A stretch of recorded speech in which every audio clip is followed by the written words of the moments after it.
And back to the broadcast. It's time that we take a look at what has been happening over the weekend in matters politics.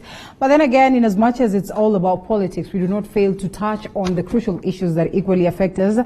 The rise in cases of COVID-19 is one thing that cannot go unmentioned. So we'll also be taking a look at that. And the gentlemen who will be joining me in studio will also ponder on the same, especially now that we have them that are very crucial at the level of the counties and different counties. And as we'd rightfully put it, it is incumbent upon every other county to ensure that they're able to put streamlines that are good enough to help us deal with COVID-19.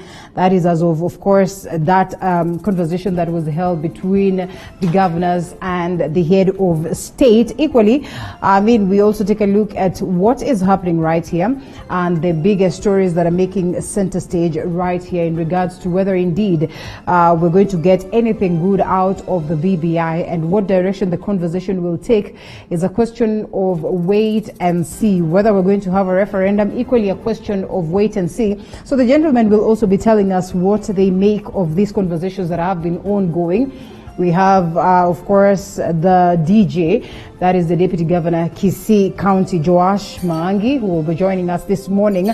We'll also be having Kiambu Township Member of County Assembly, that is Anthony Ikonya. Finally, he gets to join us live. For the longest of time, we've had him, but via Skype.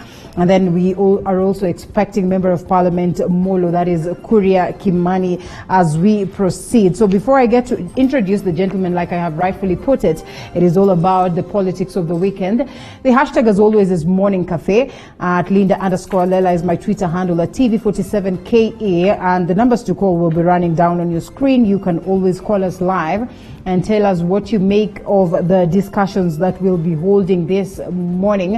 And also, you can as well drop your comments and we'll get to sample them as we proceed. We always value your feedback.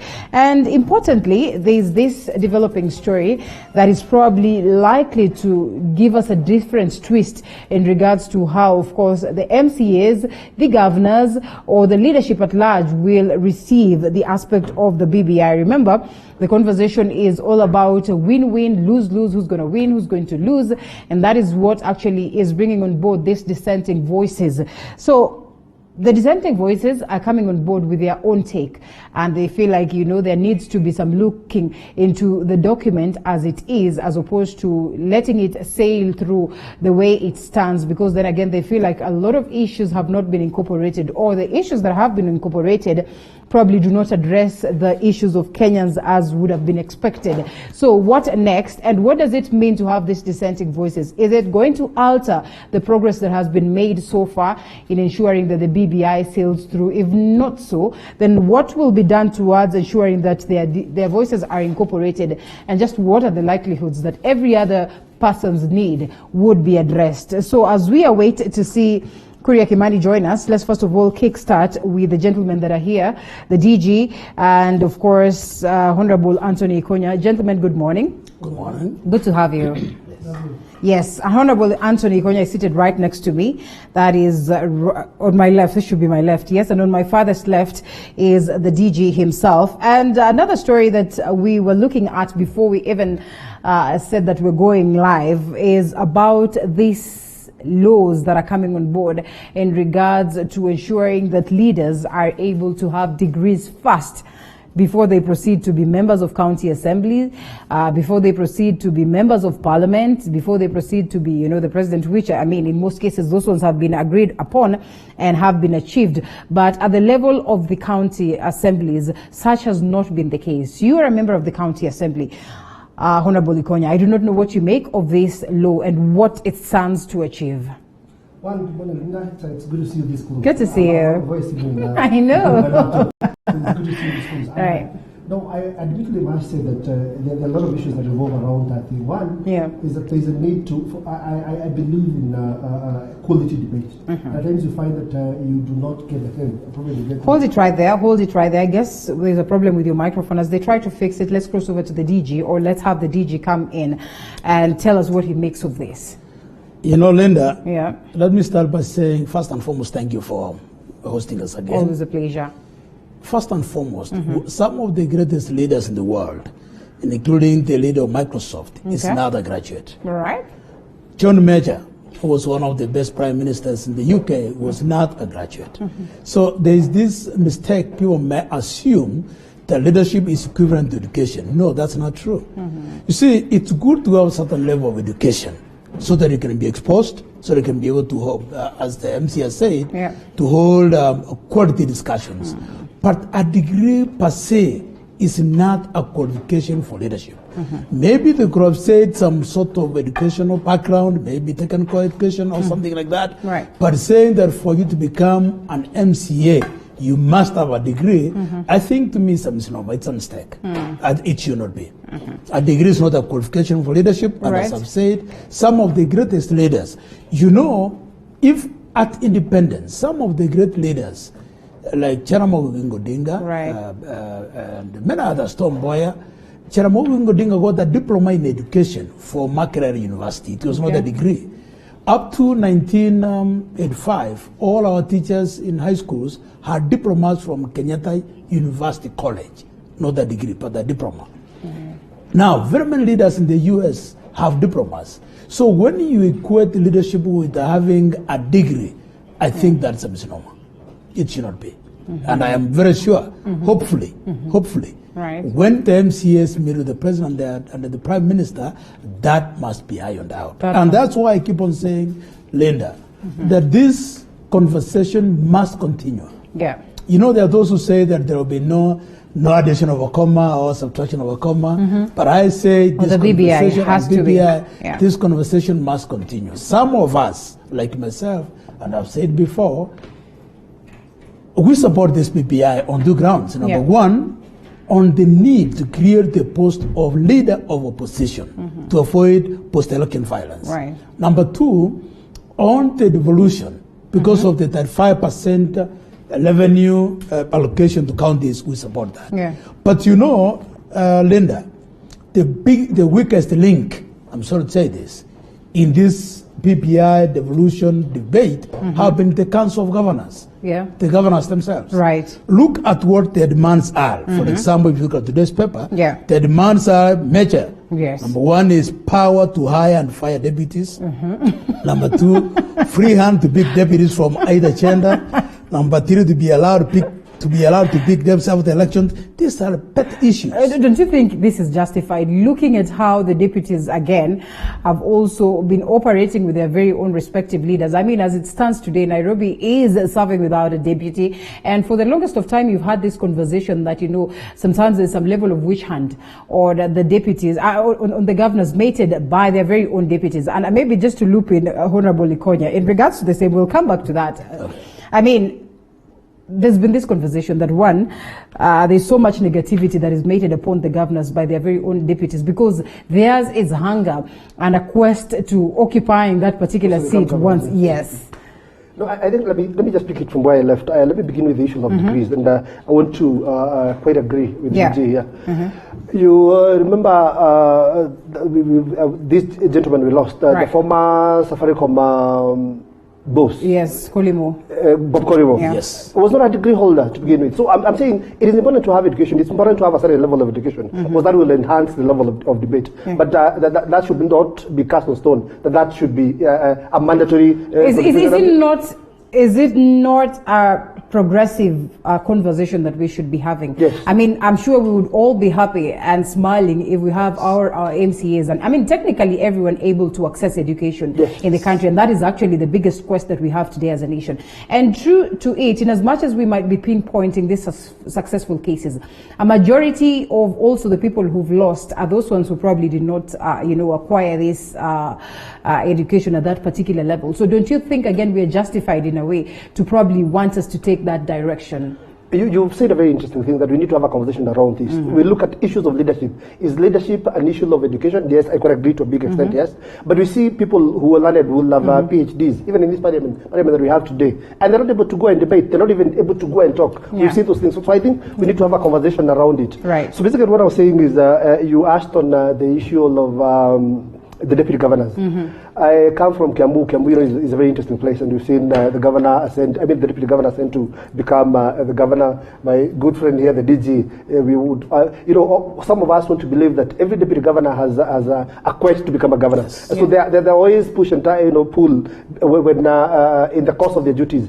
So I think it is important that, but to me, what the counties does, what counties do is mirrored by what the national government does. So I think when we'll have the president and the deputy president on a single ticket, then I think that is what should happen at the county levels. We should not allow governors to be elected first and then come and pick a governor. So what they'll be doing is they'll pick the weakest of people they'll be able to send here and there. Right. They'll pick the weakest. I think it's important we vote for them as a set, so that we're able to know that progressively we know we have, for example, the governor, Kisii, and the deputy governor. So when we're voting for them, we know we have quality on both levels. Right. As opposed to allowing the government to ascend to power and then pick someone. They probably pick the weakest. Right. So I think that would be my take. Let's take ourselves back to what happened in Nairobi at some point in time, and there was the aspect of course, a questionable level of education for the governor of Nairobi, so to speak, though he's done his level best to get to that level of the degree. And at some point in time as the party, because he enjoyed so much support, or massive support from the people, I mean, it was almost hard for the party to deny him this particular opportunity. And they saw it necessary or important to get one who would be considered as a stronger deputy for him than in Igade. And I mean, they were not even able to work together. So when we're talking about getting a set or a pair that is well set, that is well, orchestrated and, with matching levels of intelligence and all that, I mean, do you suppose then that would be realistic in any way, knowing very well that most of these figures, I mean, would technically be elected by the common Mwananchi as opposed to what it is that they enjoy in terms of the papers? Linda, the Nairobi exam was a unique one. Yeah.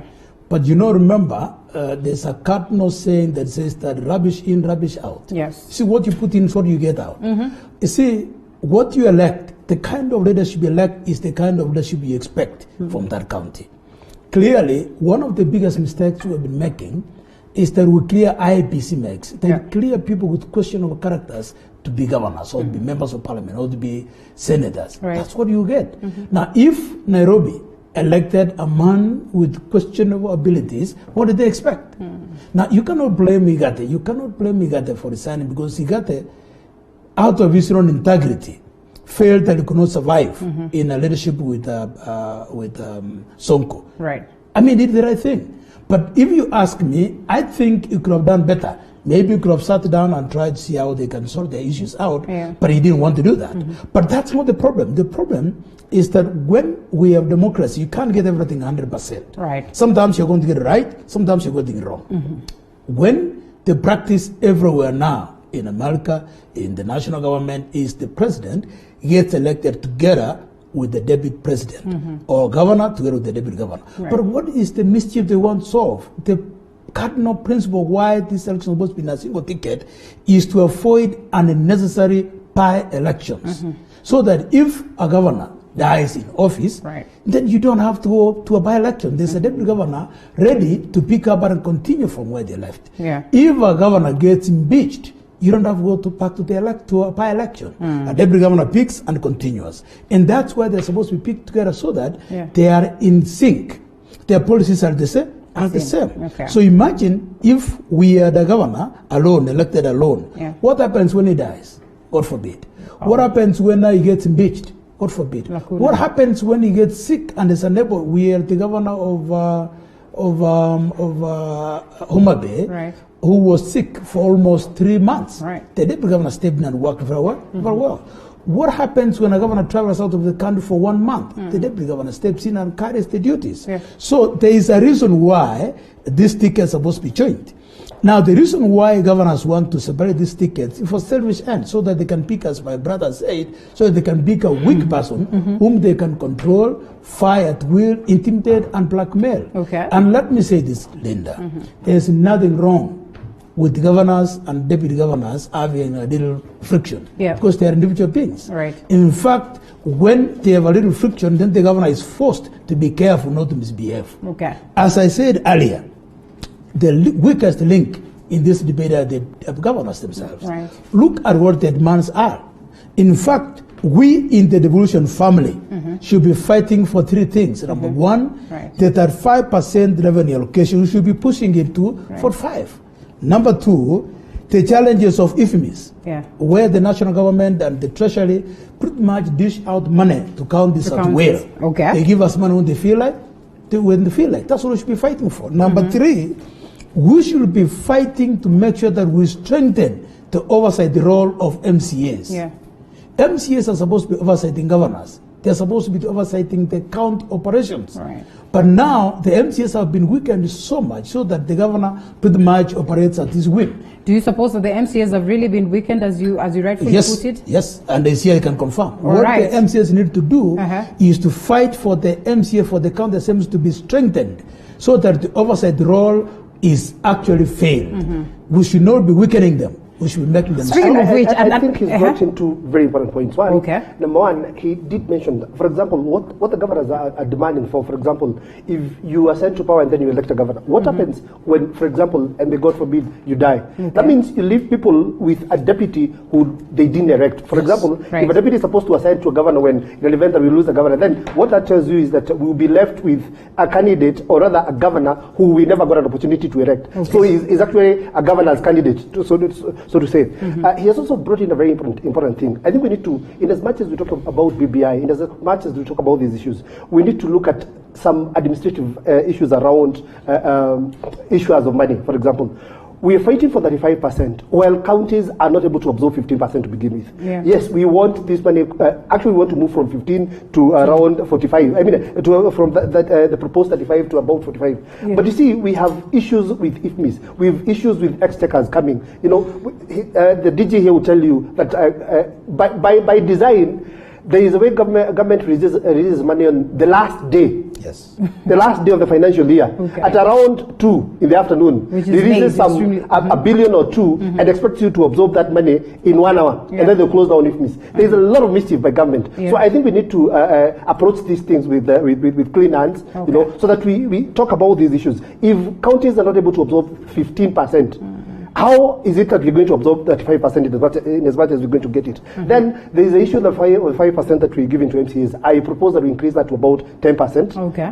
So basically, what all of us are saying here is that we need to have a conversation around this thing.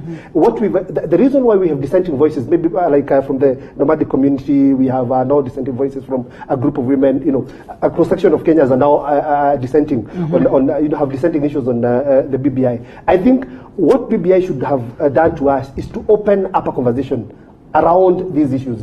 Let's get an opportunity to add and to subtract and to do all those things. But a legit position of saying we can't add, we can't subtract, I think that would be wrong. I will be coming to that subject. I have a problem with the winner take. Have we sorted that problem out? To me, we have not. Hold it right there, Honorable Ikonya. We'll be coming to delve deep into understanding that, and we ask whether indeed there is enough time for us to have these conversations, whether those dissenting voices are genuine at all, and what it would mean in terms of ensuring that the BBI sails through and sails through on time. But importantly, there's this particular subject that, yes, we've touched on, but I'd love to know how then this would impact on the BBI, and that is exactly what we have talked about, the aspect of degrees and, you know, members of county assemblies being pushed to that particular point. You acknowledge that there is no point of focusing much on that because it's not the aspect of education that determines what next in terms of leadership. But then what would this mean at this particular time when we are having the members of county assembly? First of all, they insisted that it is important they have a sitting with President Uhuru Kenyatta and Right Honorable Raila Odinga, and true to it, the president has awarded them that particular moment. Do you suppose that in any way this is going to be addressed? And if addressed, how then will it alter the conversation of the BBI? Linda, this question must be addressed. There's no shortcut. I'm telling the truth. Will it be a blackmail affair in the sense? No, it will be a straightforward discussion because President Jomo Kenyatta was not a degree holder. President Moi was not a degree holder. As I said, Deputy President Oginga Odinga had a diploma from Makerere. These are wonderful. Tom Mboya had a diploma. These are wonderful leaders who did a lot for Kenya. They were not degree holders. Let me finish. You see, when they meet the president and the deputy and Raila Amolo Odinga tomorrow in Naivasha. I think governors and deputy governors have also been invited there. One of the questions that I want to ask is, what is the connection between leadership and having a degree? What we needed to do probably is to put a certain level of qualification, maybe a Form 4 certificate, so that one is able to read and write. But insisting that you must have a degree, I think is misplaced. I mean, but insisting that one must have at least some formal education, Form 4 certificate is okay. Then they will be able to do the oversight role. Sometimes we must accept that democracy is a process. We are growing. Look at what's happening in America. They have not even achieved it yet. So let us not push too much into the perfect situation when you can leave some areas for some gray areas can be dealt with later. But there are certain things that must be dealt with now. Number one, you cannot insist that MCS must have a degree. And let me go back to my bed subject today. What if we go a step higher and look at the members of the constituency? I mean, the members of parliament. We take a look at the DGs themselves. We take a look at the governors and the president. I mean, if we are supposed to say that really leadership does not go in tandem with the aspect of education, don't you think that that will be the lame excuse going up?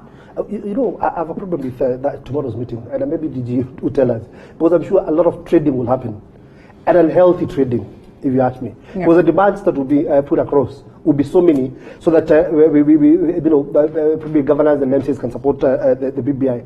So they will trade in terms of MCs have talked for the longest time about car grants, all those things. My question is, we will digress from issues, we will digress from BBI, and we'll start trading based on like what you've seen governors demanding here. MCAs will come with a long list of demands. We need a car grant, we need this degree thing, you must either postpone it for another 5 years, or that kind of thing. So where are we?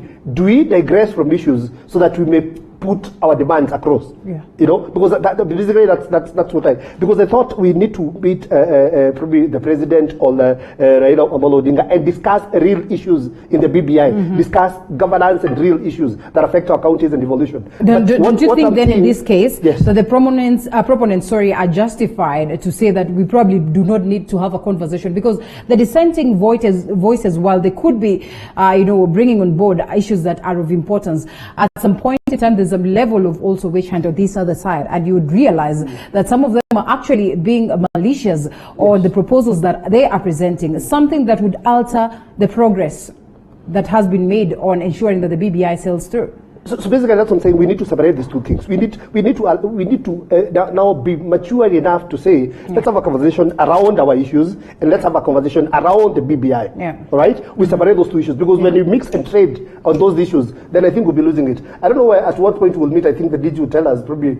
he is in a better position. But I think we need to separate these two issues. If it's a conversation around the issues that affect the MCAs, the issues of this degree, we need to separate these issues from the real issues in the BBI. Because I have personally a lot of problem with the BBI. I can pick out so many places that we need to look at. I have issues with the president erecting, the bootsman, the issues of the CS in charge of internal security, chairing the security committee. I mean, I have issues with all those things. So we need to separate these issues and discuss these issues. And the issues of MCs, we need to have a round table with the president and iron out our issues. So when you separate the two, that's when you're going to progress. Otherwise, but when we have a meeting, we come and trade. I don't think that would be a good thing for Kenyans. Yes. Linda, I want to agree with him completely. We need to separate these issues. Number one, there are issues that must go to the referendum. That's what we should be worrying about right now. These other issues that can be dealt through normal registration, normal policy initiative can be dealt with later. I want to go back to my bed subject this morning. When governors had a chance to meet with the Prime Minister, instead of pushing for the true agenda of devolution, a number of them were more interested in creation of a third level of government, so they can get a place to go. Second, the governors want to be regional governors because they are afraid of going back home. Number two, one of the things that really was very important for them is the issue of impeachment. They want to make it difficult for MCS to impeach the governors. Another issue they were very keen on saying is once they have been charged with corruption, they want to still remain in office. Now, you tell me, if you have been accused of corruption and you are innocent, Why can't you step aside like any other employee, like any other person? Because the law requires that once you have been charged with corruption, step aside. Right. Why don't governors want to step aside? Even those who step aside still want to micromanage government operations through the back door. Now, this is the impediment to devolution. I am telling you, and I'm sorry, this may not be a popular view, but my honest opinion is that one of the biggest impediments to devolution are the governors themselves. They are so they are interested in protecting their position so much that they don't care about the real issues. Some of them are not even interested in the increment of revenue allocation to 35 or 45. They are more interested in how they can manage the money. They are more interested on how it can be made difficult for the MCS to impeach them. They are more interested in staying in office even when they have been impeached, even when they have been charged with corruption. This is the wrong trajectory we're taking. The Council of Governors must understand that Kenya is for all of us. In fact, I'm telling you, the deputy governors will be meeting today also. They're also planning to raise their own issues. One of the issues they want to raise is that they should be part of the Council of Governors. You see, as it is now, the Council of Governors is more of a club of only the governors. So the deputy governors also want to demand that they be included in the Council of Governors, because that's where main decisions affect the devolution. This clearly then paints a picture of a scenario. Or you formed the Council of Deputy Governors. Yes. Which is a problem. I mean, because this paints a picture of a scenario where there's nobody who's going to accept the document as it is, because every other person will have their interest incorporated or will want to have their interest incorporated. Then what way forward? Because in such scenarios is when you find intolerance cropping in. And in this particular case, then how can we have this conversation of the BBI without, first of all, triggering so much unrest, and equally having this addressed to the maximum in the sense of where everyone is going to get to a point of acknowledging that, you don't really have to have everything that you want incorporated in the document, but all the same, the document that we'll eventually have will be for the interest of Wanjiku. We need to shift this conversation from leaders to the people. The minute we allow leaders to have this conversation, the minute we allow the political class to take charge of these things, that is where we lost it. We need, if we're talking about bringing Kenyans together, then we need to shift this conversation from the leaders to the people. And I think the people who should be championing this BBI whole thing, should be probably just leaders and respectable leaders within our society, but not the political class. That is why I said this may end up not being a people BBI, but a leaders BBI. And that's what I'm saying. We have constitutional issues, as I want to allude to what my brother here said. We have three issues within the BBI. We have the administrative issues, we have the legislative issues, and the constitutional issues. And I think where it becomes a leaders BBI is at the constitutional issues. If you look at what the Prime Minister, the former Prime Minister, is doing, they are creating positions. I have no problem. So basically, you look at all these goodies. They are dangling the carrot to just achieve a few. All these are sweeteners that have been put in this BBI to just dangle the carrot to make sure that the small issues, the issues they want addressed, are addressed. So I think we need to shift this conversation from the leaders to the people. That is when we'll get it right. All right. Well, and we already have Member of Parliament Mulu, that is Kuria Kimani, or Honorable Kuria Kimani, joining us for this particular conversation. We still are getting to try and fix that, and then we'll be engaging you, Mushimiwa. Thank you so much for finding time to be with us this morning. But DG, even as we continue with this conversation, my fear is what is happening down at the levels of the counties. I mean, do you suppose that the common Mwananchi, if at all we have to shift this conversation from it being leader-oriented and common Mwananchi-oriented to that point, do you suppose that at the level of the counties, the people really are awake to the realities of the existence of the BBI, what is incorporated in the 204-page document, and they are willing and set to debate on the same?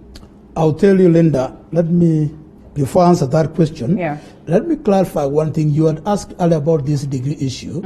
If we insist that MCS don't have to have a degree, what about governors and presidents? You see, there's a difference between leadership and management. You see, the reason why it's important for a president or a governor to have, or a deputy president or deputy governor to have a degree is because other than leadership, these people perform executive duties, management duties.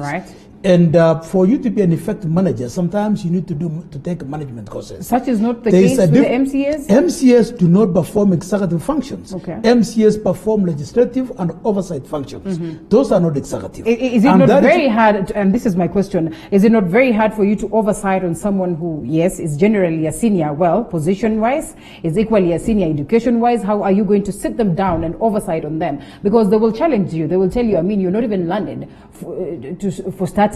So what makes you think you can sit down and challenge me on issues that I'm dealing with that you have no idea about? Linda, let me finish a bit, because you brought in a very interesting thing. That's why I'm saying we need to have a conversation. For example, a CEC is supposed to be a degree holder. Right. Who vets a CEC? Is MCA. MCA, who is just a certificate holder. Exactly. So basically, that's a conversation that we that is need a to have. conversation. So we need to have to a certain level that is admissible in terms of I am able to vet this person. So because he will probably give you an answer that you do not understand. You have no idea. You have no idea whatsoever. So I am not saying that because I'm a graduate. I'm saying this. We need to meet somewhere. Right. I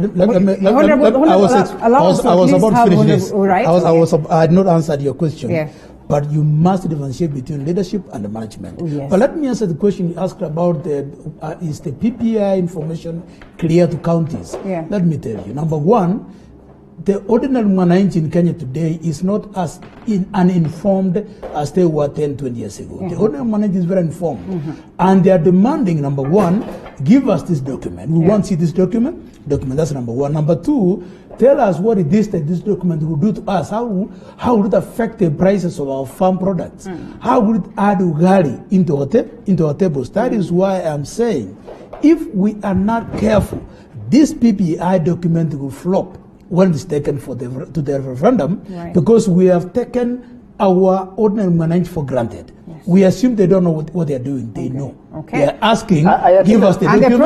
I attended the meeting on Saturday. Allow me to have Honorable Korea come in. I think it is only fair. I think it is only fair. Allow him to come in. At least we get to hear his voice. And on that very note, I'll start by asking this Honorable Korea. First, apologies for keeping you there at bay for a while. Reality is that the proponents argue that this document is squarely and purely for the common mwananchi, that it brings on board, new things that would be important to us. If we have to have this sailed through for the sake of the common mwananchi, yet we are having these dissenting voices, yet we are arguing that the common mwananchi does not really want a constitutional change. Theirs is the interest of what is happening on ground. They are not able to afford meals and the basics. What can we do to switch this conversation to a point whereby it will be reasonable, it will make sense to the common mwananchi, that they would say, you know what, we might be suffering right now, but this document is likely to guarantee us a good future. Thank you very much, Linda, for having me. Yeah. And, just before I jump into the BBI issue, have the microphone, please. Yes. There was this heated argument about do MCAs need to have bachelor's degrees?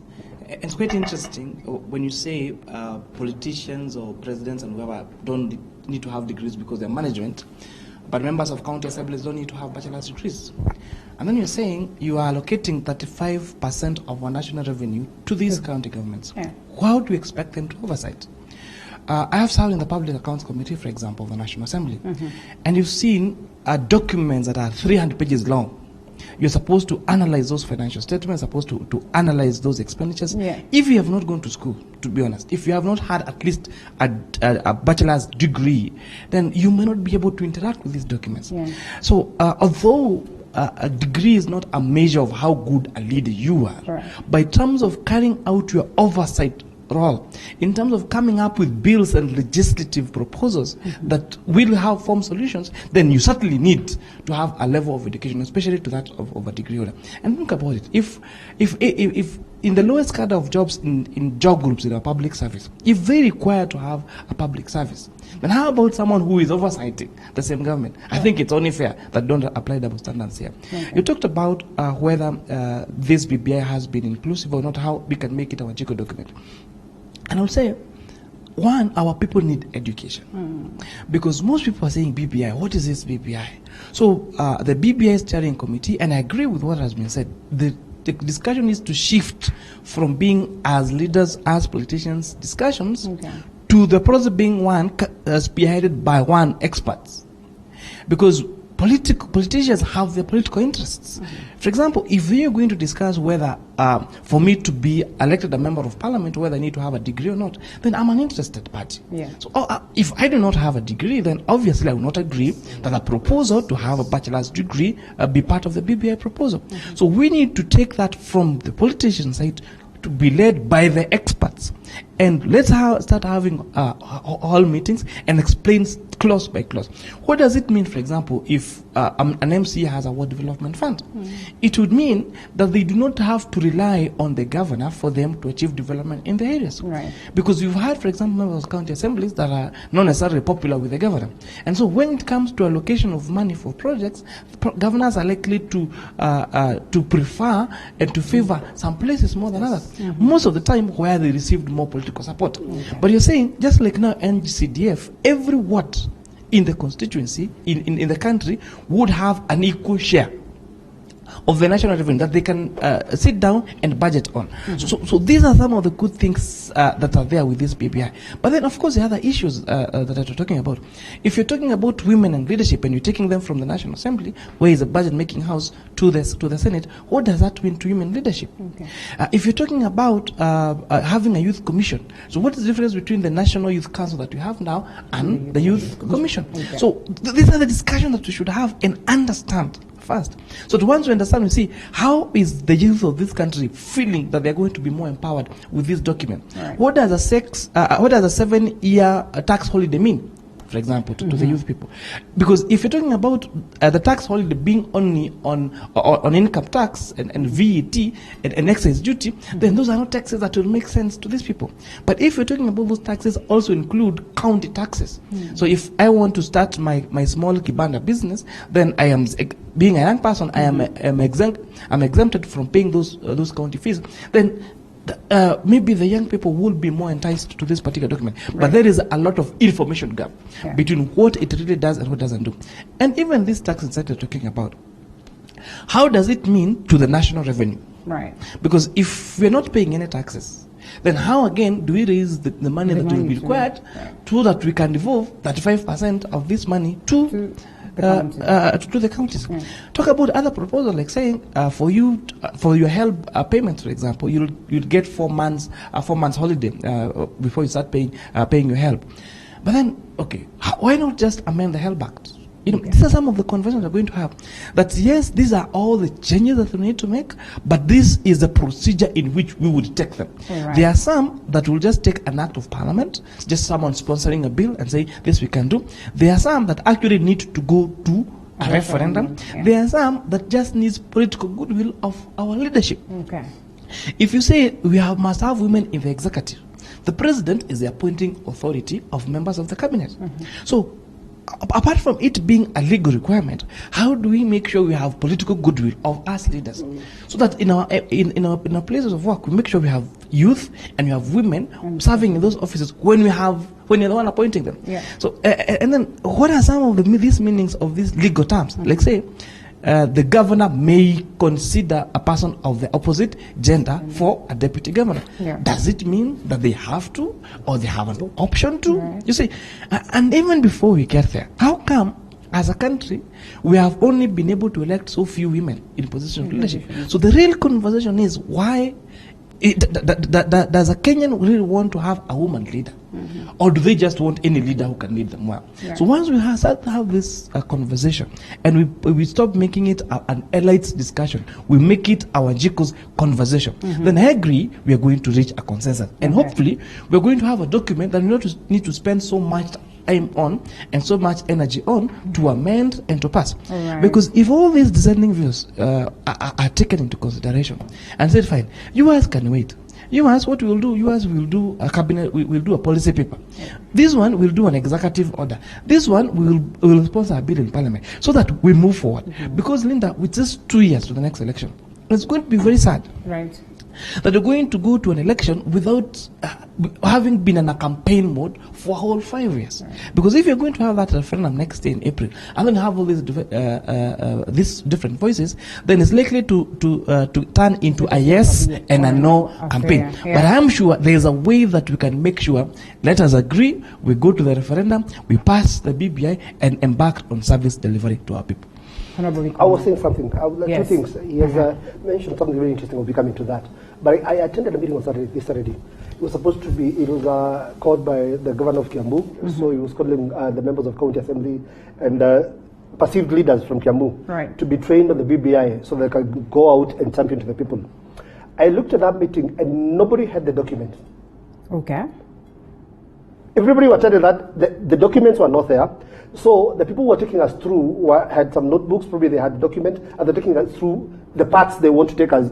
Because I thought that this conversation should be, I have the booklet, so we're making reference to this page, to this, So I was asking myself, if we as leaders don't have, then what happens is the BBI with the people?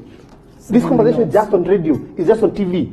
But nobody has a document. They've not read. Yeah. So we need to have this document, even in other languages, that people can understand, so that people can read for themselves. And that way, we will now be able to change this discussion from a leader's discussion to a people's discussion. It's a very interesting thing that he mentioned, is that there are people who want to use BBI to propel, rather to catapult themselves for campaigns. The people who've lost ground, so they are wishing, they want to hope that there's going to be a no and yes, so that it brings them into a contest, so that we're able to go out there and probably see if you're going to raise again politically. And I want to believe that is what the NASA fraternity is hoping for, if you ask me. Because I've cared to check around. That is why the rights of Akinorengo are saying, tell us if you want this thing or you don't want this thing as it is. Okay. Let's have a conversation around these things so that we do not have a contested BBI. Or rather, and I think the only way we need to, if we need to show goodwill, and I would dare tell the president this, the simple administrative issues that are in the BBI, can you start doing them? There are others that would have, the president should be telling us, to give a tax holiday does not require a referendum. Yeah. That one is an administrative thing. I have ordered for that. I've given an executive order for that. The help thing, you'll be given 4 years. That is something that does not need to go. You would have shown us goodwill and started doing some of these things so that we start believing in you. We start believing that this thing is genuine and is real. Honorable Ikonya, let's be realistic for a moment and look at the voices that are coming out. And sometimes these conversations help us to ponder and think on the technicalities and the possibilities of some of these particular documents. Something as simple as the sweetness as they come. Many have come out to challenge just the mechanisms behind achieving this. And you've actually had Honorable Kuria, mentioning that, how realistic is it for you to say that we're going to get this reprieve?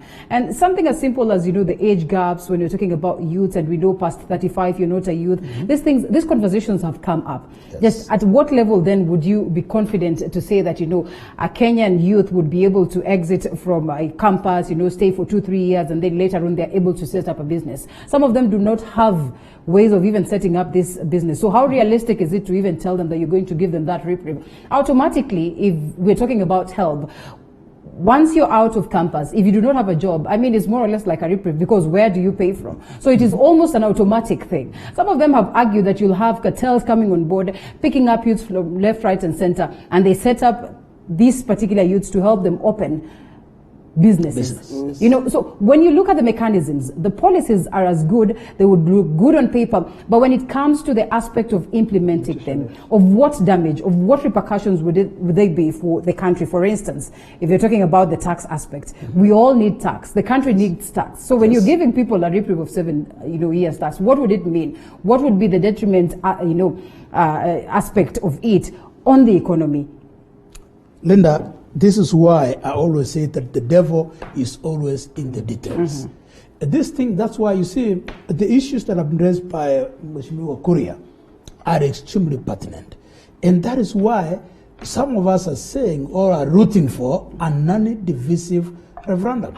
Okay. That's what we're saying. We need to have a conversation so that we can identify or isolate those things that must go to the referendum and those ones that we need to discuss in a policy paper or through legal legislation. Now, when you talk about things like help, things like the 7-year tax holiday, what are the consequences of doing that? This is the discussion we must have. Right. If we don't have that discussion, we're going to pass these laws, these registrations that are going to have no impact, no effect on us at all. That is why some people, a great majority of Kenyans, are saying the challenge in Kenya today is not a referendum. Okay. It is obedience of the laws that are there. Right. If we implemented the laws that have been enacted, if we follow the law to the letter, you might be surprised to find that we may not need the referendum. But as I've always said, what has the president been saying? The president has been saying, and even when we met at wherever we met at Bomas, the president was very clear. I don't know if people understood what the president said. The president said, if we do not deal with the youth agenda, if we do not deal with our economy, we're wasting our time. I agree with the president 100%. The major elephant, the big elephant in the house, in the room, is the youth agenda and the economy. That is why, for me, I say, if we must go to referendum, let us go and pass two major things. Number one, create the position of leader of opposition. Number two, increase revenue to that 5%, if we can't reach 45. Okay. These other things can be dealt with by Badai. All right. Uncontested referendum is probably what anyone would wish for at this point because of the aspect of, the budget and all that. Yes. How do we have a conversation that is going to take us to that direction? Because reality is that in as much as we'd want to say that, there's a healthy conversation revolving around the BBI, the political aspect and, the party aspect is playing out confidently. And I mean, it's evidently a question of Tanga, Kieleweke, ODM versus who and everything. How do we get to a point whereby we're going to look at it as though is an interest of the common mwananchi and have a healthy conversation towards it, or we can as well say, let's wish away this? Thank you very much. That should be the ultimate goal. But how do we make this a mwananchi conversation? But I said, even before we get there, can we agree there are very many ways of killing a rat? Okay. So, one, if we are trying to have consensus, all of us to agree together, that's an impossibility. Yes. Okay. Because everyone will come with their demands. They'll say now, like we're saying as young people, we want to include in the BBI that if it's cabinet positions, we should at least have one or two youth there. If you're talking about the Ministry of Youth, then it should actually be run by young people. There are all these conversations. The MCAs are going to say they want car grants. The deputy governors, you've heard them say they also want their own, they to belong to the Council of Governors. Everyone wants to be part of it. Yeah. But since we cannot all be there, can we agree what are the fundamentals? What are the fundamental things? One, the government structure needs to be fixed. Okay. We need to have a leader of opposition who has teeth. Yes. We do not want a leader of opposition who the only way of opposing a government agenda that is not with the public is through radio shows and TV stations. We want to have a leader of opposition that can sit in parliament and challenge that law. And you've seen a very vibrant parliament. I would comfortably say that nowadays parliament is boring. The quality of debate has gone down because everyone is agreeing. Yeah. Because a government policy is coming through a leader of opposition. Say, Honorable Gladys Wanga is a chairperson of the Department Committee of Finance and National Planning. So someone in ODM is now the one bringing government agenda. So as a Jubilee MP, there is no way I am going to challenge that. Yeah. But what if it was the other way around? Then I would be the one bringing the agenda, and Gladys Wanga would be telling me, look, we need to adjust here, So even the quality of debate and the role of oversight of parliament, with all fairness, has actually gone down, has been diluted. So how would we make sure that we cure this? And we're saying, let's have a leader of opposition that has teeth. Let us has an empowered leader of opposition that even has a shadow cabinet. So when the minister for finance is reading the budget, then we have a shadow cabinet, a couple CS for finance reading an alternative budget and saying, if you are the one in power, this is what you will do. This is what you will do. And when there's all that conversation, the people that actually get to benefit are the people. Because that way we get the hybrid, we get very high quality service. So now that we not all of us have consensus, let us agree, one, we need to fix this leadership issue. We need to have a leader of opposition that has teeth. Number two, youth is becoming a ticking time bomb. And if we don't fix the problem of the young people, then we will have problems. So how do we fix it? We are saying, fine, one is the issue of help. Fine. But again, how many young people actually take help loans? So about those people that are not able to take help loans, what is our policy about technical education, about the TVETs that you've started across the country? How do we make sure that those people, by the time they are leaving school, they have actual skills? Even when and even after when they have skills, how do we make sure that we give them capital? How, for example, would it be if, for example, we said, if you're in a college studying plumbing, when you graduate, you get a toolbox with all those plumbing kits that you need. So that when you're looking for employment, then you cannot sleep hungry because you have tools of trade that you can go and do this. What is even our policy about internship and apprenticeship? Yeah. We still have thousands of continuing students who are not able to secure an internship. Yeah. So if I am an engineer and I'm not able to secure an internship position in a reputable engineering firm for me to hone on my engineering skills, then how will I even get a job after I finish? So once we fix this problem, and I repeat, it is a discussion about what needs a legal change, or what needs a change of law, what needs a policy, what needs a cabinet paper, what is an executive order. Then we'll have had a conversion as a country. Quality of leadership is what is likely to take us for a referendum. That really, honestly, if we have to go back to where we started the conversation of having a referendum, really does not address what it is that was our key concern, the aspect of overrepresentation. As a matter of fact, it is likely to add some more, figures on the leadership position. So definitely the common Mwananchi would not be so happy with this particular aspect. But all the same, even if we are to make these adjustments, I do not know how realistic this is. But what is the worst that can happen if we have a scenario where indeed the opposition and the government of the day are in agreement on issues, and I mean these issues are healthy for the common Mwananchi? Why must we say that we have to have an opposition that is always going against what it is that the government says? Linda, let's be very honest. Once you have a government in place and the government has policies that it wants to run for development, there is always a better way of doing it. There is always, if you have an outside eye that looks into it, it can add something into it. So basically that's what Mheshimiwa Kimani is saying, that we need to have a strong and firm opposition. The problem we have today, let's start and look at where the problem is. The problem we have today is because we have a government that has what you call table manners. Table manners dictates that you cannot talk when you have food in your mouth. So basically everyone is in government and everyone has food in the mouth, so you can't talk. Right? That's why we bring in the issues of KEMSA. You hear some people in opposition are being mentioned and others in government are being mentioned, and therefore nobody can. If I am telling you, if it's the real opposition that we used to have, the Raila Odinga we used to have, and that opposition beat, if they are not in government, if Raila was not where he's seated today, they would have been on the streets. But right? Ruto is there. He's opposing this, in a way. Why is it that I'm saying there's an issue with that? You remember the real Raila Odinga who opposed vehemently. So I'm simply saying it's important that we have an opposition that looks keen into what the government is doing. I think that is healthy in any democracy, anywhere in the world. It's important that, and again, not just opposing for the sake of opposing. Like what Honorable Kimani told you is that you can have a better idea of doing things. Government would come with a policy document that says, let's do 1, 2, 3, 4 things. But then the people in the opposition would say, for example, what if we change here and we do this instead of that? And then when you come, you marry the two, then you're able to. What we're saying is, who will benefit? It is the people. Once you have a credible opposition, it is the people who will benefit.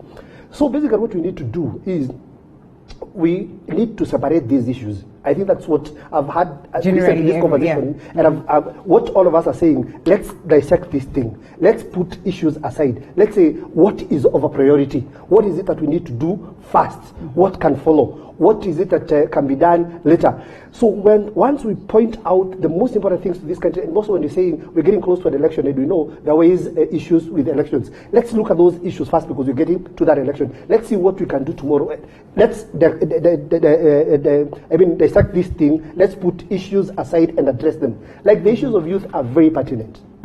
Because, as I say, that's a ticking time bomb. We need to look at now these issues and address them properly. So let's put things aside. Let's pick one by one and address those issues as a matter of priorities. Let's look at what comes first. Then it's weeks, almost a month into the BBI conversation after the document was released, and we still are revolving around. It's like we're moving in circles. We have not even. The common Mwananchi is worried of who is going to really bring this. Yes, so clearly there's so much fear as to how this is going to culminate. And all of us are interpreting this document based on where you. That's the thing. So basically, that's what I'm saying. Let's put away our political function and let's have a candid discussion on this document. Well, whether that is going to be achieved or not is a question of wait and see, and we all cross fingers that indeed such a scenario would play out. COVID-19 is on the rise. I mean, we still are having these leaders holding meetings. Well, in as much as the president said that it's going to be a town hall affair at the level of the county, Kisii County. I mean, what is the situation like? Before I answer that, allow me very kindly to answer the question you said, what is the worst that can happen? My answer, Linda, is that the worst has already happened. The handshake happened, and that is the worst. Why would I call it the worst? Because now everybody is in the government, as Kuria said. So nobody is keeping the government in check. In 1964, Tanga is keeping itself, got the government in check. And actually, over the weekend, I'm being told you defected to this other side. What happened? You see, that's where I make friends this. First and foremost, I have not defected. What I am saying is this. In 1964, President Moi, during the resolution of Kadu, said that it is important to have an opposition so that we can keep the government on check. Now, this is why we keep on saying what we are lacking in Kenya is lack of proper opposition. If Raila Amolo Odinga in 2017 had become leader of opposition, he will be asking the president, where are the laptops you promised us? He will be asking the president, where are the 500,000 jobs you promised to create?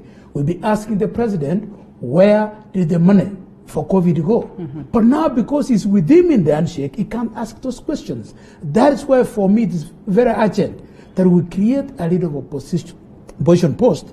Then we protect it constitutionally so that the man becomes number 2, goes to parliament, and keeps the government on check. To me, that is the way to go. Now, let me answer the second question you said about my defection. I have not defected. You see, let me tell you something. It is very wrong. People assume that because you associate with Deputy President Ruto, you must oppose everything, even if it's good from the other side. That's not correct. I am an independent-minded person.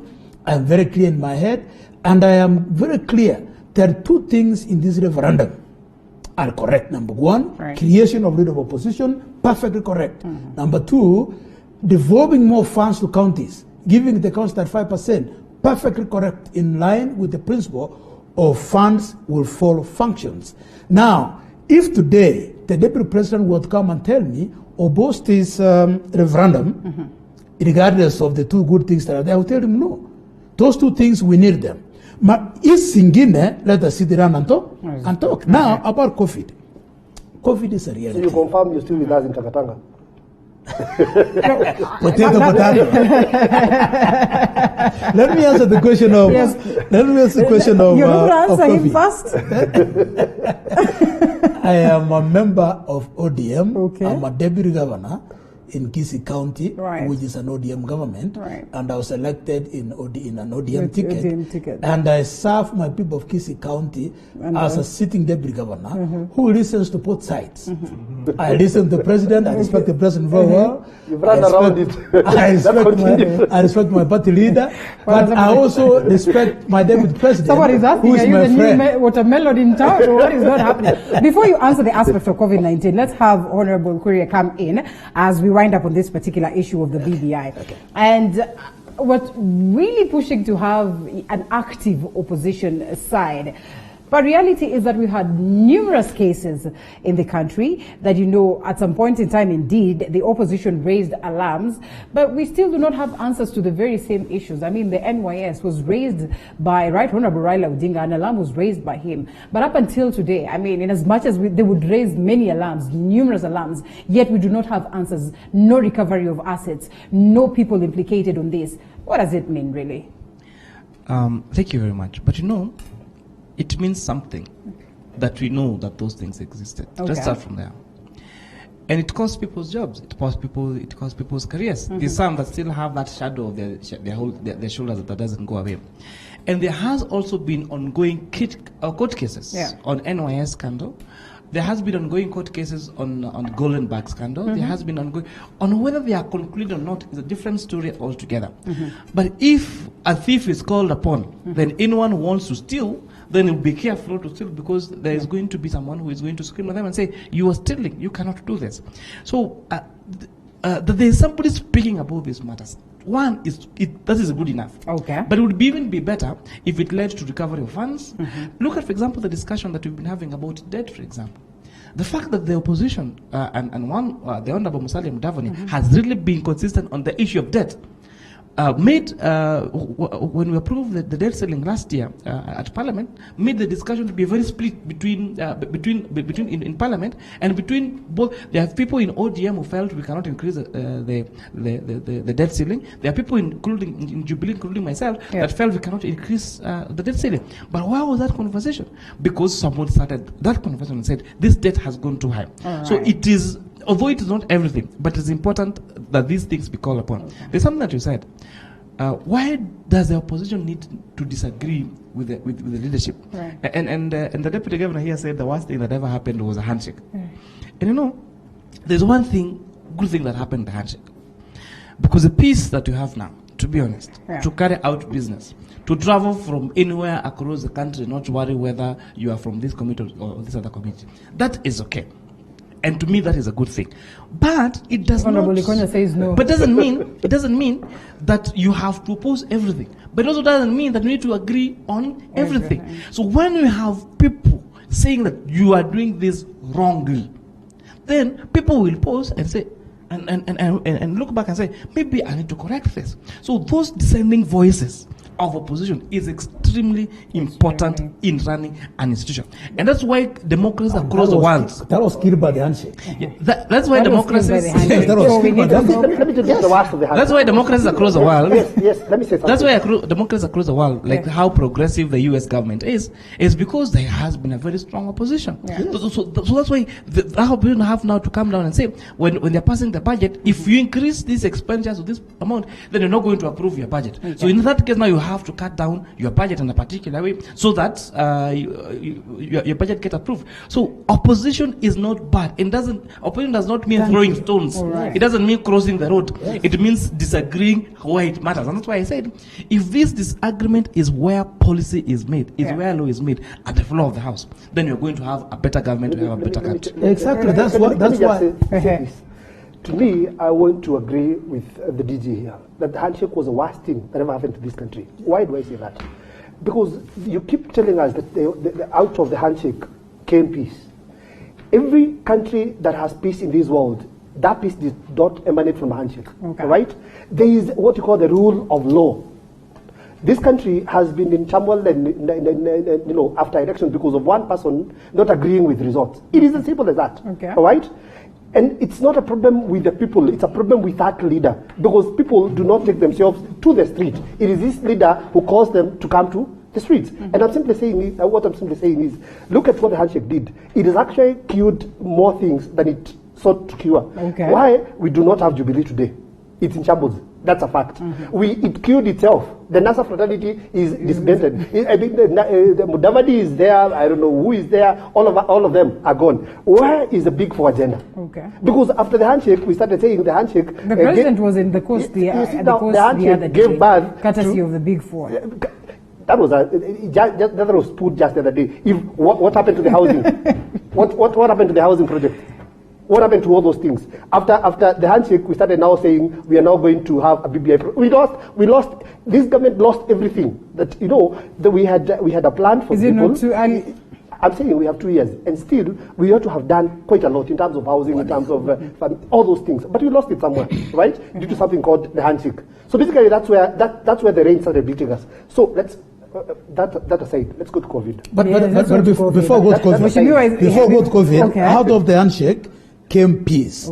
But at what cost? We lost democracy, We lost accountability.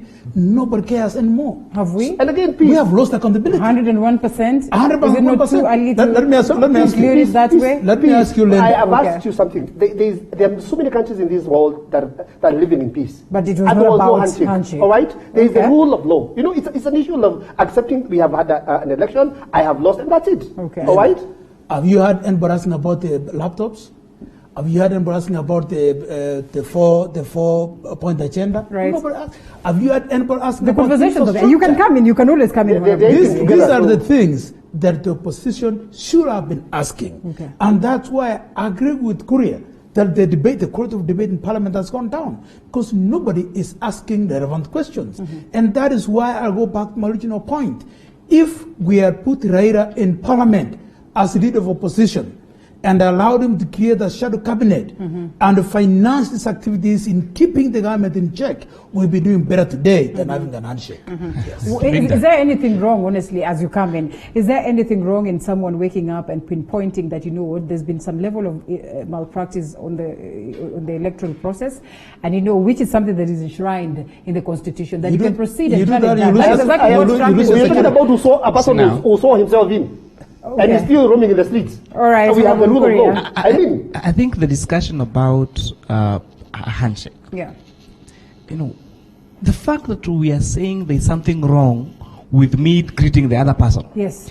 And are saying that the fact that we are competing candidates does not mean that we don't need to look at each other, we don't need to talk each other. Yeah. To me, that's where we need to fix first.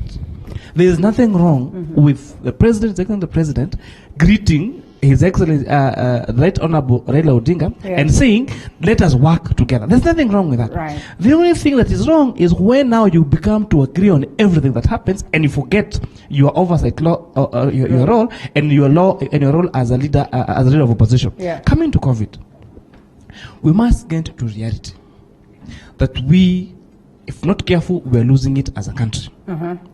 We have had cases in our schools, teachers get sick, students get sick. Yeah.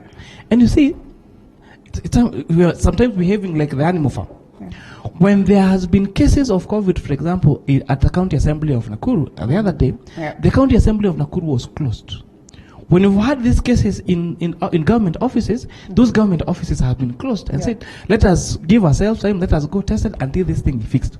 When these cases are reported in our schools, it is business as usual. So what does that mean? These are school, most of them are even day schools. So if that person goes again home and infect their parents, then what are we saying? As leaders, we're saying you need to maintain social distance. We need to wear your masks. Then over the weekend, we do a rally that has 5,000 people. And we are telling people in church that you cannot go to church. You can only go with 2/3 of the people in the church because of these COVID measures. So we need to be consistent, and the leadership of this country, myself included, need to lead from the front so that the reality can hit us that these are abnormal times, and if we have to overcome this COVID thing, then we have to behave abnormally so that we make sure that we fix this mess. All right. The question, you asked me the question, let me answer. Let me say that, you know, we must go back to basics. COVID is real.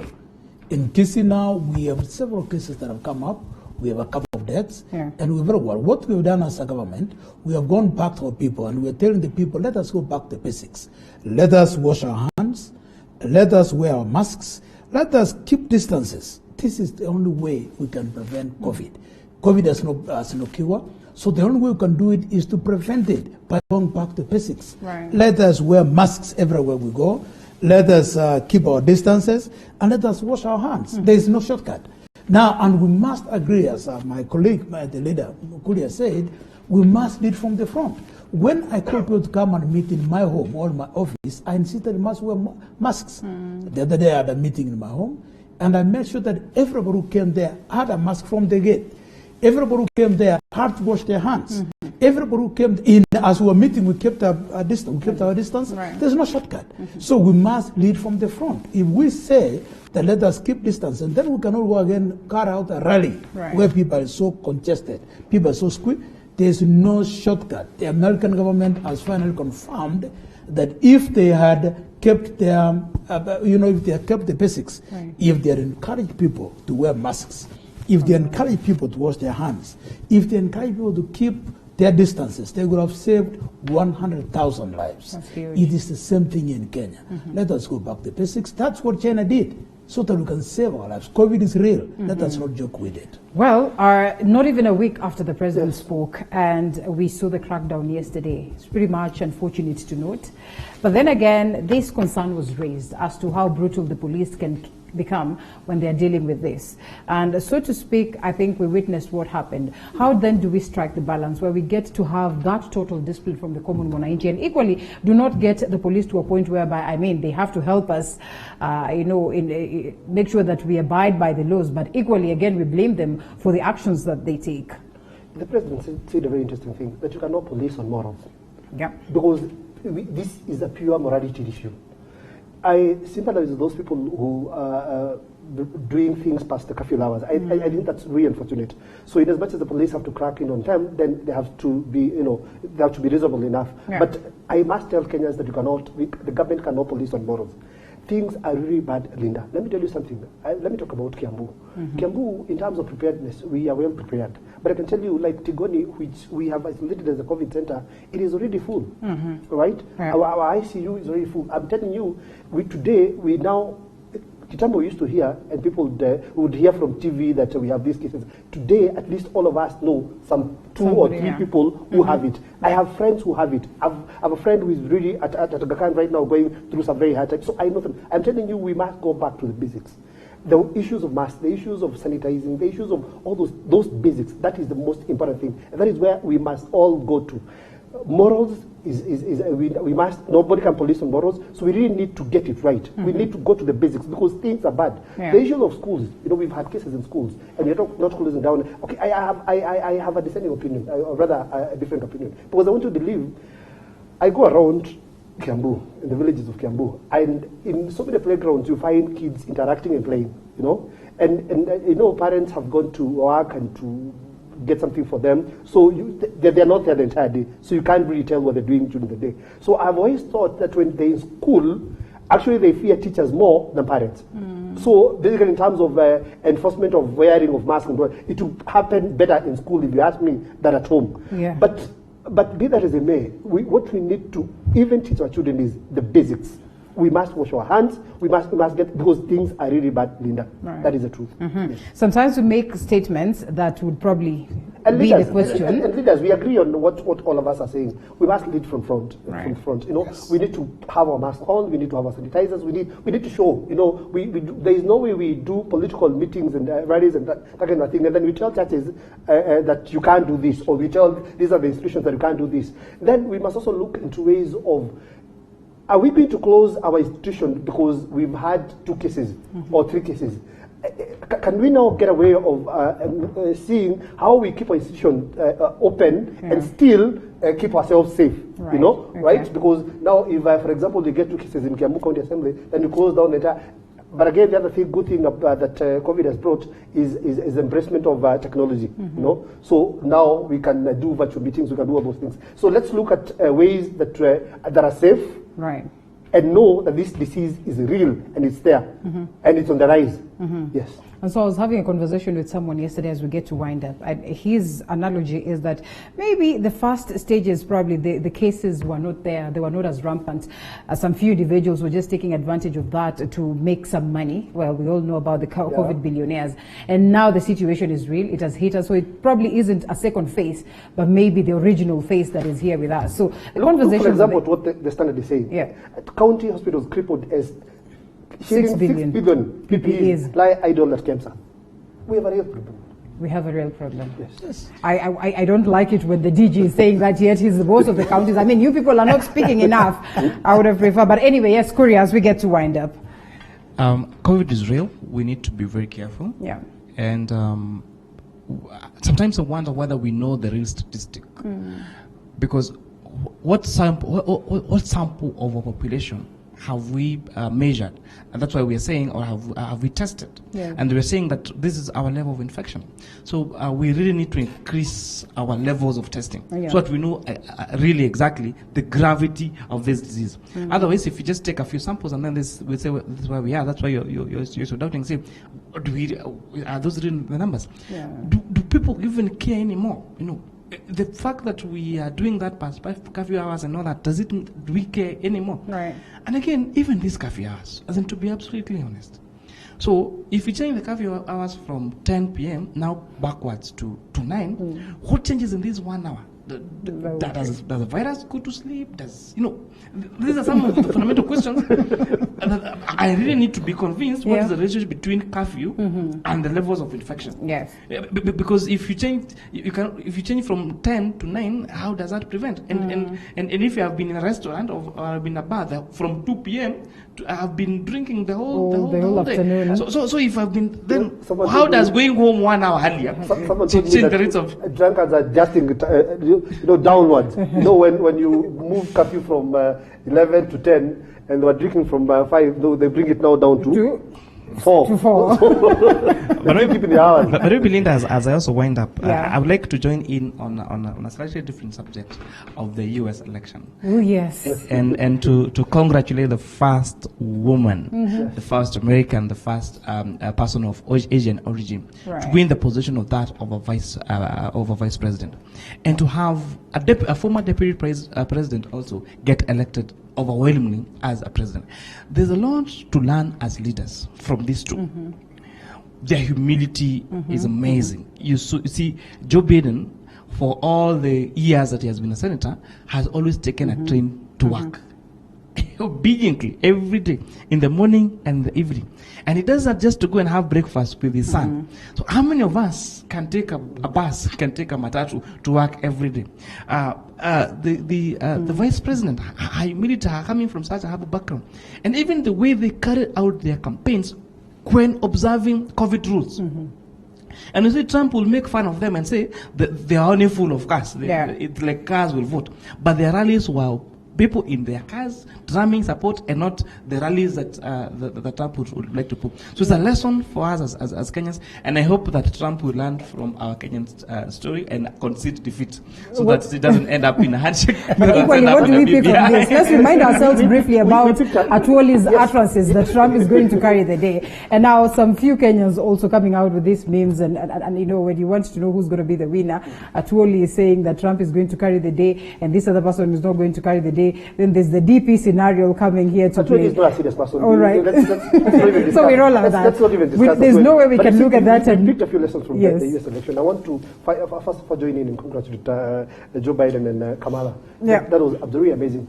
But one thing we saw is there is this thing that says that goes pride comes before fall. Right. Trump weighed in on Biden with very heavy words during the campaign. With a lot of, remember this guy called us shitholes countries. You remember just he's been a very proud person, but look at where he is today. This headline says he's isolated. I mean, that is what happens to the proud. I think we need to pick up lessons from Biden, to be humble, to be there for your family, to take those simple things. And he got into Senate at 29. Look at where he is. All those years he's been in leadership, but doing it so well with a lot of humility. Those are things that we need to pick and learn from them. And now ask our friend to humbly accept, and move on. Because the only two people I've seen tell him go on his two sons. So I think it has now narrowed down to a family affair. So I think he should accept and let's move on. But today, Canada is not far from US. From US, yes. We could easily ask Miguna. I mean, that is the thing, Gigi. We cannot help but compare the scenarios there and here, in as much as we are making jokes out of it. Yes. So does it paint a picture of what is likely to culminate in the country politically? And let me hope that it will not happen. Trump lost partly because of his bad attitude towards COVID. That's why as leaders we must lead from the front. Right. If Trump had put in place proper measures to counter COVID, probably today he would be president. Yeah. If Trump had developed a good attitude in his campaigns against Biden, probably today will be president. That's why I want to agree with everybody in saying that let us be courteous to each other. Let us start out conversations. Earlier on, my brother here had said that am I becoming a watermelon? No. Let me answer that very clearly. My friend, the deputy president of the Republic of Kenya, is Excellency William Ruto, has never opposed PBI. What he has consistently said is that let us talk so we can bring everybody on board. Right. That's what he has been saying. But those who want a contestation keep on saying that he's opposing PBI. He has never opposed PBI. He has been saying, like I am saying today, there are good things in PBI. There are also other things, but we can do better. You know, a good idea can always give way to a better idea. Yeah. So that's what he has been saying. So we are saying there are some very good things in this document, but we could improve on it. So when we say that, we're not becoming watermelons. We are saying the correct thing. We're saying the correct thing. Right. And by the way, Kamala Harris, you've redeemed yourself. Gentlemen, these things can throw you into. Allow me to wind it up. You want to say something? Biden and Harris. Biden and Harris did not win through BBI. Okay. They won because they spoke to the people. Right. They appealed to the people. Whoever is going to win in 2020 will not be because of BBI. It will be because you would have spoken to people. You would have touched the hearts of the people. That is why you must be very careful about the hearts of nation. Yes. You must talk to the people. Okay. You must take the hearts and you must touch the hearts of the people. Oh. And the people are out there. They are struggling. They are hustling. If you don't touch the hearts that of could the have been another conversation for us to start. Maybe we need another handshake here. I'm ready. So that we stop this watermelon issue. Yes. I do not know why we have to categorize people as either group A or group B. Okay. If an idea is good, irrespective of where it has come from, let us be leaders and support that idea. Even if it's not somebody from my political party, even if it's someone from outside my political party, if something is good, let it be good. Yes. Let it not just be, if it's coming from Raila, then it is bad. If it's coming from Huru, then it is bad. If it's coming from Ruto, then it's bad. Let us be able to differentiate good ideas irrespective of where they come from, and does not change your political affiliation. Okay, well, thank you so much. I was waiting up for saying, we've learned another lesson from the US, that it's about the people. Yeah. Don't stamp and say systems and what have you. Trump has lost an election when he was president. He is likely to overturn this, so let's give him no, he's not going to. Of course. There's no room for that. He's wasting time. Let me tell you, this is the US, not Africa. We ask our people to stay safe. The basics, sanitize, wash your hands, mask, social distance. Let's do these things. They'll help in and out. Kiabu Township Member of County Assembly Anthony Konya and Deputy Governor Kisii County Joash Maangi and Member of Parliament Molo Kuria Kimani, thank you so much for the great insights, gentlemen. That's where we get to wind up this particular session. Thank you so much for the great feedback. We're crossing over to a different conversation altogether. The gentlemen could not allow me time to go through the feedback because they had so much to say. We say asante sana. Looking forward to have you some other time. Thank you. After this break with Matters Nutrition. Thank you. Thank you.